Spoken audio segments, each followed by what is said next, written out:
नमस्कार मित्रांनो, पाऊस पडत आहे. सकाळचे 10:30 वाजलेले आहेत. तर आता मित्रांनो मी आता घरी चाललेलो आहे. इकडं असा तलाव आहे, तलावावरती वनस्पती आहेत.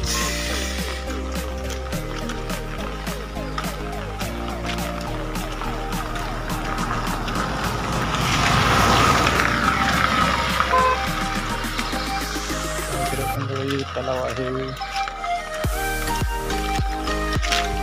बघा मित्रांनो, पाऊस आहे पडत.